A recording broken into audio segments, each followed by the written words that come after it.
तो इस मूवी के शुरू में कर्टिस देखता है कि उनके शहर में बहुत घने बादल छाए हुए थे, जिन्हें देखने पर लग रहा था कि अब बहुत बुरा तूफान और बारिश आएगी। एकदम से बारिश शुरू भी हो जाती है, लेकिन अजीब बात ये थी कि ये पानी बारिश की नहीं बल्कि ऑयल की बारिश हो रही थी, जिसे देखते ही कर्टिस डर जाता है और एकदम से उसकी आंख खुल जाती है। ये सब जो उसने देखा वो सिर्फ उसका ख्वाब था। वो नहा धोकर नाश्ते के टेबल पर आता है, जहाँ हम उसकी वाइफ समांथा और उसकी बेटी हैना से मिलते हैं। कर्टिस खुद एक कंस्ट्रक्शन वर्कर है, जबकि समांथा यानी उसकी वाइफ देख के स्टिचिंग करके फाइनेंशियली तौर पर कर्टिस की मदद करती है।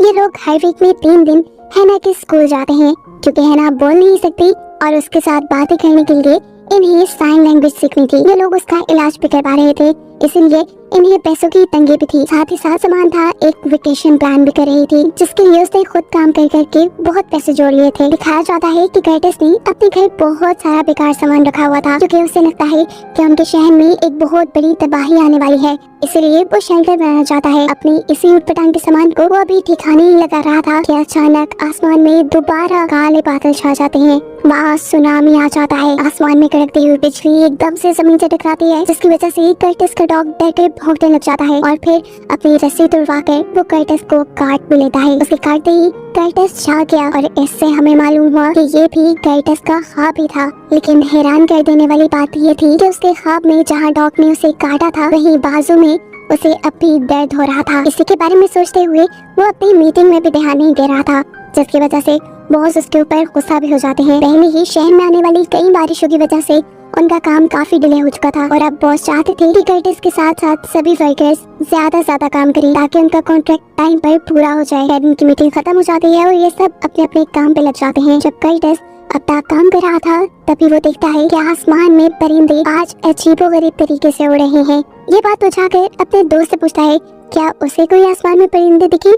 उसके नामी जवाब देने पर कर्टिस समझ गया कि ये सारी उटपटांग की चीजें सिर्फ उसी के साथ हो रही हैं, उसी को दिखाई दे रही हैं। काफी घंटों के थका देने वाले काम के बाद कर्टिस अब हैना के स्कूल आता है, जहाँ ये लोग साइन लैंग्वेज सीख रहे थे। पर क्योंकि ज्यादा घंटे काम करने की वजह से कर्टिस अपनी फैमिली को टाइम नहीं दे पाता था, इसलिए उसे साइन लैंग्वेज सीखने में टाइम लग रहा था। ये लोग अब स्कूल से घर के लिए निकलते हैं, जहाँ रास्ते में बारिश शुरू हो जाती है। हैरानकुन तौर पर ये बारिश पानी की नहीं बल्कि ऑयल की थी और इसी बारिश की वजह से कर्टिस के सामने का विजन ब्लर हो गया। ऐसे में इनकी गाड़ी किसी चीज से टकराते हुए रुक जाती है। मतलब इनका एक्सीडेंट हो गया है, जिसमें कर्टिस के नाक से खून आ रहा था। उसकी बेटी भी डर चुकी थी और इससे पहले कि ये लोग कुछ कर पाते, एकदम से कोई कर्टिस की गाड़ी का शीशा तोड़ता है और विंडो में से उसकी बेटी को निकाल कर ले जाता है। कर्टिस उसे बचाने की कोशिश ही करता रहा, लेकिन वो आदमी उसकी बेटी को ले गया। एकदम से दोबारा उसकी आंख खुली और हमें पता चला कि ये भी सिर्फ कर्टिस का ख्वाब ही था। इस मर्तबा तो वो अपने ख्वाबों से खुद भी परेशान हो चुका था। काफी बीमार भी लग रहा था, इसीलिए समांथा उसे देखकर परेशान हो जाती है। लेकिन कर्टिस कहता है तुम परेशान ना हो सकता है मुझे नॉर्मल बुखार हो रहा हो, तो मैं इस टाइम हैना को लेकर स्कूल जाना चाहिए। उसकी बातें सुनकर समांथा चली जाती है। उसके जाते ही कर्टिस काम पे लग गया। उसने सबसे पहले डॉग के घर के बाहर फेंस बनाई, क्योंकि उसने ख्वाब में देखा था कि इसी डॉग ने उसे नुकसान पहुंचाया। जिसके बाद जब वो अपनी ऊट-पटांग की चीजें ठिकाने लगा रहा था, तभी उसे करीब बेसमेंट का दरवाजा नजर आता है, जिसे खोल कर वो जब अंदर गया तो उसे तूफान से बचने के लिए शेल्टर बनाने का एक नया आइडिया आ गया। लेकिन शेल्टर बनाने के लिए उसे बहुत से पैसों की जरूरत पड़ती। शाम में जब समांथा घर आती है तो वो कर्टिस को दिखाती है कि उसने वेकेशन पे जाने के लिए बहुत से पैसे जमा कर लिए थे। कर्टिस उसे पैसे मांगना तो चाहता था, लेकिन मांग नहीं सकता था, क्योंकि समांथा ने ये बहुत मेहनत से कमाए थे। अगले दिन दोबारा उनके शहर में तूफान आ जाता है। हैना बड़े मजे से खिड़की से ही इस तूफान को देख रही थी। जब कर्टिस उसे प्यार करने के लिए उसके करीब आता है तो देखता है कि विंडो से बाहर कोई आदमी हैना को गौर से दिख रहा था। उसके इरादे ठीक नहीं लग रहे थे, इसीलिए कर्टिस अपनी बेटी को उठाकर वहाँ से दूर चला जाता है। ये आदमी जोर जोर से अब उनके घर का दरवाजा बजाने लगा। वहाँ ज़लज़ला आना भी शुरू हो गया और कर्टिस के घर का सारा सामान हवा में उड़ने लगा। एकदम से उसकी आंख खुली। ये भी उसका ख्वाब था और इस मर्तबा वो ख्वाब से इतना डर गया था कि उससे उसका बेड भी खराब हो गया। वो घबराया हुआ था। इसी टाइम समांथा उसके कमरे में आती है। इन दोनों को आज चर्च जाना था। कर्टिस कहता है सॉरी मैं आज तुम्हारे साथ नहीं जा पाऊंगा, तुम इजी होकर चली जाओ, मैं हैना का घर पर ख्याल रख लूंगा। समांथा उसकी बात मानकर चली जाती है। उसके जाने के बाद वो अपनी बेडशीट चेंज करता है और हैना को लेकर एक लाइब्रेरी में आ जाता है, जहाँ वो अपने ख्वाब और अपनी बीमारी के बारे में भी सर्च करता रहा, लेकिन खास उसे कुछ नहीं मिला। जिसके बाद वो हैना को लेकर एक ग्रोसरी स्टोर में गया और उसने बहुत सारा पैक्ड फूड खरीदा। अगले दिन अपनी हालत को लिए परेशान कर्टिस डॉक्टर के पास भी पहुंच जाता है। उसने डॉक्टर को बताया कि मुझे पिछले 4 दिन से नींद नहीं आ रही। डॉक्टर कहते हैं ये तो कोई बड़ी बात नहीं। फिर कर्टिस उन्हें बताता है असल वजह ये नहीं है, असल वजह ये है कि मुझे बहुत ही अजीब ख्वाब भी आ रहे हैं। और उससे भी अजीब बात ये कि ख्वाब में जो कुछ होता है, ख्वाब के खत्म होने के बाद भी मैं उसे फील कर पाता हूँ।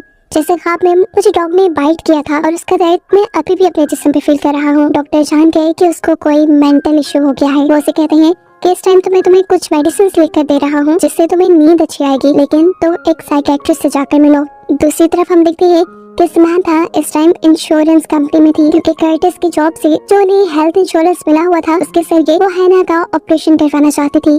और लकीली उसकी ये रिक्वेस्ट अप्रूव भी हो जाती है। घर आते हुए कर्टिस भी जब मेडिसिन लेने के लिए जाता है तो उसे पता चलता है कि मेडिसिन उसे ये फ्री मिलने वाली है। और ये सुनकर वो बहुत ज्यादा खुश हो गया। घर आने पर समांथा भी खुश थी। समांथा उसे बताती है कि अब उन्हें ज्यादा पैसे बचाने की जरूरत नहीं पड़ेगी, हैना का ऑपरेशन भी हो जाएगा और ये लोग बहुत इजीली फैमिली ट्रिप पे भी जा पाएंगे। इन सारी चीजों से कर्टिस भी खुश था। अब वो वॉशरूम में जाकर सबसे छुप कर डॉक्टर की दी हुई मेडिसिन लेकर सो जाता है। आज उसे काफी अच्छी नींद आई थी, कोई बुरा ख्वाब नहीं आया था, इसीलिए वो काफी फ्रेश फील कर रहा था। और ये चीज समांथा ने भी नोटिस की थी। ऐसे ही वो काम पे चला गया। काम पर वो अपने दोस्त से अपने घर में बनाए जाने वाले शेल्टर के बारे में ही बात कर रहा था कि अचानक उसे आसमान में जोर से बादल गरजने की आवाज आती है। वो जब आसमान की तरफ देखता है तो हैरानकुन तौर पर वहाँ आसमान बिल्कुल साफ था। यहाँ तक कि बादलों की गरजने की आवाज उसके दोस्त ने भी नहीं सुनी थी। ये चीज कर्टिस को इतना परेशान कर देती है कि उसकी तबीयत खराब हो जाती है, उसे वॉमिटिंग होना शुरू हो जाती है। इसलिए काम से छुट्टी लेकर भी वो घर आ जाता है। उसको पैनिक अटैक्स आ रहे थे, जिसके चलते उसने गाड़ी भी साइड पर लगा दी। और वहाँ उसने देखा कि कोई कंटेनर सेल कर रहा है, जिसे देखते ही उसे आइडिया आया कि वो इन कंटेनर से एक अच्छा शेल्टर बना सकेगा। फिर अभी ये चीज का वक्त नहीं था। उसे जो पैनिक अटैक्स आ रहे थे, जो इल्यूजन्स आ रहे थे, कर्टिस को उसके बारे में पता चलाना था। इसीलिए वो अपने मॉम के घर गया, क्योंकि काफी सालों पहले उसकी मॉम भी ऐसी ही एक बीमारी से गुजरी थी। उन्हें भी पैनिक अटैक्स आते थे, अजीबोगरीब इल्यूजन्स आते थे, जिसके चलते उन्होंने घर भी छोड़ दिया। कर्टिस और उसके भाई को उसके डैड ने अकेले पाला। और फिर एक दिन उन्हें उनकी मॉम गार्बेज बिन के पास मिली, जिसके बाद कर्टिस और उसके डैड ने उन्हें एक प्राइवेट हॉस्पिटल में एडमिट करवा दिया। कर्टिस अपनी मॉम से जानना चाहता था क्या ये सब जो उसके साथ हो रहा है वो उसकी मॉम की वजह से है, जेनेटिकली है, लेकिन इस टाइम उसकी मॉम को कुछ भी याद नहीं था। यहाँ तक कि ये भी याद नहीं था कि कर्टिस उनका बेटा है। साफ लफ्जों में कि कर्टिस को अपनी बीमारी के बारे में यहाँ भी कुछ नहीं पता चला। अब अगला ऑप्शन था साइकियाट्रिस्ट से मिलना, लेकिन उसकी हालत इतनी खराब थी कि वो कोलंबस ड्राइव करके भी नहीं जा सकता था। इसलिए वो अपने डॉक्टर को कॉल करता है और उनसे कोई दूसरा ऑप्शन पूछता है। डॉक्टर उसे एक कंसल्टेंट से मिलने को कहते हैं। ये कंसल्टेंट उसकी अच्छी तरीके से बात तो सुनती है, लेकिन वो क्योंकि साइकियाट्रिस्ट नहीं थी, इसलिए ना तो वो डायग्नोज कर पाई कि कर्टिस को आखिर है क्या, और ना ही वो उसके इलाज के लिए कुछ उसे बता पाई। उसने भी कर्टिस को साइकियाट्रिस्ट को मिलने का ही मशवरा दिया। दिन ब दिन कर्टिस डरने लगा था, उसकी हालत खराब हो रही थी। उसे लगा कि अब उसे हर हाल में शेल्टर बना लेना चाहिए, जिसके लिए काफी सारे पैसों की जरूरत पड़ती। इसीलिए वो अपना घर गिरवी रख देता है। पैसे मिलने के बाद अब उसे कुछ सामान भी चाहिए था अपने घर के बाहर शेल्टर बनाने के लिए। सबसे पहले डिगिंग मशीन, जो उसकी कंस्ट्रक्शन साइट पर तो थी, लेकिन वो उसके बॉस की थी, उसकी कंपनी की। उसे अपने घर ले जाकर यूज करना रूल्स के खिलाफ था। लेकिन यहाँ कर्टिस अपने दोस्त को साथ मिला लेता है और ये लोग अपना काम शुरू कर देते हैं। ये ऊट पटांग के काम जब समांथा अपने घर पे होता देखती है तो उसकी और कर्टिस की लड़ाई हो जाती है। इसी बहस में समांथा को ये भी पता चलता है कि कर्टिस ने एक बहुत बड़ा $6000 का लोन लिया है, जो सुनकर वो और भी ज्यादा परेशान हो गई, क्योंकि पहले ही ये लोग फाइनेंशियली स्टेबल नहीं थे। इनके खर्चे बहुत मुश्किल से पूरे होते थे, ये लोन कैसे उतारते।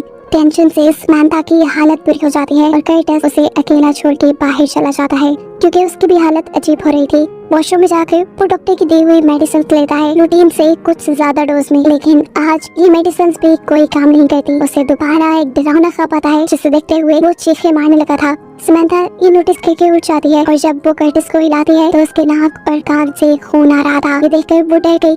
उसने जल्दी से एम्बुलेंस को कॉल की, लेकिन कर्टिस ने अपने आप को पैरामेडिक टीम से चेक ही नहीं कर पाया, क्योंकि उसे लग रहा था कि ये सब बिल्कुल नॉर्मल है। उनके जाने के बाद कर्टिस ने फील किया कि समांथा उसकी वजह से बहुत परेशान है, इसीलिए आज वो समांथा से कुछ नहीं छुपाता, उसे सब बता देता है। उसकी मेंटल कंडीशन, उसे आने वाले ख्वाब, पैनिक अटैक्स, हर एक चीज जो उसके साथ हो रही थी। उसकी हालत का सुनकर समांथा भी परेशान हो गई। वो उसे कहती है तुम परेशान मत हो, सब ठीक हो जाएगा, हम साइकियाट्रिस्ट के पास जाएंगे और तुम पहले जैसे हो जाओगे। कर्टिस अगले दिन अपने बॉस के पास जाता है और अपने ही दोस्त को अपनी टीम से दूसरी टीम में शिफ्ट करने को कहता है, क्योंकि लास्ट नाइट जो उसने ख्वाब देखा था उसमें उसने देखा था कि उसकी जान को उसके दोस्त से ही खतरा था। इसीलिए उसने अपने आप को अपने दोस्त से भी दूर कर दिया। काम से वापस आते हुए उसने 3 गैस मास्क खरीदे अपनी फैमिली के लिए। घर आकर उसने अपने कंटेनर को जमीन के नीचे शिफ्ट कर दिया। ये नहीं, उसने अपना शेल्टर कंप्लीट कर लिया। जब ये काम कर रहा था तब यहाँ उसके पास उसका भाई आया, उसे ये समझाने के लिए कि तुम जो कर रहे हो गलत कर रहे हो, ऐसे शेल्टर बनाने की कोई जरूरत नहीं है। लेकिन कर्टिस उसकी भी एक बात नहीं सुनता। रात में उसे दोबारा एक ख्वाब आया जिसमें उसने देखा कि समंथा किचन में गीली खड़ी है। वो अपने पास पड़ी हुई नाइफ को देख रही है। वो अपने पास पड़ी हुई नाइफ को देख रही है, ऐसे ही जैसे वो अभी इसी नाइफ से कर्टिस के ऊपर हमला कर देगी। लेकिन कर्टिस उसे इशारे में मना करता है और अचानक उसकी आंख खुल जाती है। इस ख्वाब से वो और भी ज्यादा डर गया और जब सुबह समंथा ब्रेकफास्ट के टाइम उसे टच करने लगी तो कर्टिस ने उसे भी अपने आप से दूर कर दिया। समंथा उसे बताती है कि भाई तुमसे तुम्हारे बॉस मिलने के लिए आए हैं। उसके बॉस उसके लिए एक बुरी खबर लाए थे। जो चीजें उसने इलीगली अपनी कंपनी की इस्तेमाल की थी अपना शेल्टर बनाने के लिए, उसकी इस हरकत की वजह से उसे जॉब से निकाल दिया गया था। अब उसके पास सिर्फ 2 हफ्तों के लिए हेल्थ इंश्योरेंस थी जिसमें वो अपनी बेटी का इलाज करवा सकता था। कर्टिस अपने बॉस को बहुत समझाने की कोशिश करता है कि ये सब करना उसकी मजबूरी था, लेकिन बॉस उसकी एक बात नहीं सुनते और यहाँ से चले जाते हैं। ये बुरी खबर समंथा को भी पागल कर देती है क्योंकि पहले ही वो लोग अपने खर्चे अफोर्ड नहीं कर पा रहे। ऊपर से कर्टिस ने लोन भी ले लिया था और अब जॉब भी नहीं रही थी। इन सभी चीजों के बारे में सोचते हुए वो गुस्से में कर्टिस को थप्पड़ मारकर हैना को यहाँ से ले जाती है। लेकिन ये गुस्सा उसका टेम्परेरी था। वो जानती थी कि कर्टिस की हालत ठीक नहीं है, इसीलिए शाम में वो अपने जमा किए हुए सभी पैसे लेकर कर्टिस के पास आती है और उससे कहती है कि इन पैसों से तुम अपना लोन उतार दो, मैंने अपना बीच ट्रिप कैंसिल कर दिया है। और हाँ, रही बात हैना के इलाज की, तो मुझे लगता है कि अब हम दोनों को नए काम ढूंढने पर फोकस करना चाहिए ताकि हम पैसे जमा करके हैना का इलाज करवा सके। और साथ में तुम्हारा भी। मेरी बात मानो कर्टिस, तुम्हें सच में एक साइकियाट्रिस्ट की जरूरत है।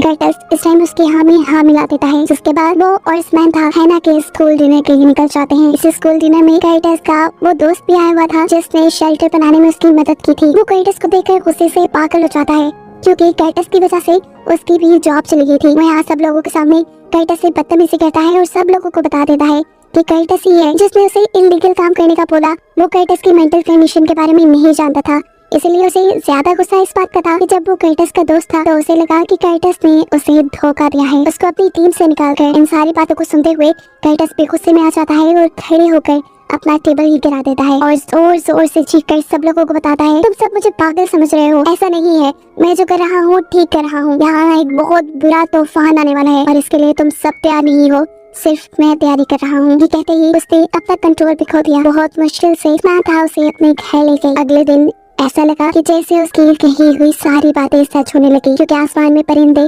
आज उसी पैटर्न में उड़ रहे थे जैसे उसकी ख्यालों में उड़ते थे। देखते हुए उसने देखा कि हैना सड़क के दरमियान में खड़ी है। वो हैना को जाकर बचाता है और अचानक सारे परिंदे उसके इर्द गिर्द उड़ने लग जाते हैं। बहुत मुश्किल से वो हैना को बचाता है। एकदम से यहाँ सायरन भी बजना शुरू हो जाता है। सायरन सुनते ही एकदम से उसकी आंख खुली, मतलब ये भी उसका ख्वाब था। लेकिन एक बात जो इसमें सच थी वो ये कि सायरन असल दुनिया में भी बज रहा था। ये लोग बाहर दिखते हैं, बाहर बहुत ही बुरा तूफान आ रहा था। इस तूफान से बचने के लिए कर्टिस अपनी फैमिली को अपने बनाए हुए शेल्टर में ले जाता है और तीनों को गैस मास्क पहना देता है। ये लोग यहाँ पर सो जाते हैं। सुबह जब इनकी आंख खुली तो इन्हें फील हुआ कि तूफान खत्म हो गया है, लेकिन फिर भी कर्टिस बाहर का दरवाजा खोलने से डर रहा था। वो अपनी वाइफ को चाबी देता है और कहता है तुम दरवाजा खोलो, लेकिन इस टाइम समंथा उसकी बात नहीं मानती और कहती है तुम खुद दरवाजा खोलो और अपने डर का सामना करो। डरते हुए जब कर्टिस शेल्टर का दरवाजा खुलता है तो हैरानकुन तौर पे अब आसमान बिल्कुल साफ था। उनके नेबर्स भी सेफ थे और कुछ लोग यहाँ तूफान से होने वाली तबाही को साफ कर रहे थे। दिन गुजरते हैं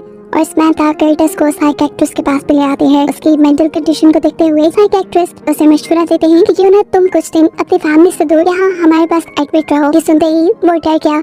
वो कभी अपनी फैमिली से दूर नहीं जाना चाहता था, जैसे उसकी मॉम दूर चली गई थी, लेकिन अब ये मजबूरी थी। कुछ दिन की तो बात थी। समंथा उसे समझाती है कि हम तुमसे दूर नहीं होंगे, बस कुछ दिन। लेकिन अभी कर्टिस इन सब चीजों के लिए तैयार नहीं था। समंथा कहता है इससे पहले मैं तुम्हारे साथ बीच ट्रिप पे जाना चाहता हूँ, वही ट्रिप जो समंथा हमेशा से प्लान किया करती थी। ये लोग ट्रिप पे जाते हैं। कर्टिस अपनी फैमिली के साथ अच्छा और यादगार टाइम स्पेंड कर रहा था। तभी हैना उसे इशारा करके दूर समुद्र की तरफ तूफान के होने का बताती है, जो देखकर वो डर जाता है ये तूफान बिल्कुल वैसा था जो वो अपने ख्वाब में देखा करता था। वो पीछे जब अपनी वाइफ को देखता है तो उसकी वाइफ भी हाँ में सर हिलाते हुए उसे ये बताने की कोशिश करती है कि सब जो उसे दिख रहा है वो हकीकत में हो रहा है। और कहानी के एंड पे ये मिस्ट्री खुल जाती है कि कर्टिस असल में बीमार नहीं था, उसे सच में फ्यूचर दिख रहा था। फ्यूचर में आने वाली तबाही दिख रही थी जिससे बचने के लिए उसने तैयारी भी कर ली थी। और इसी सब को दिखाते हुए की कहानी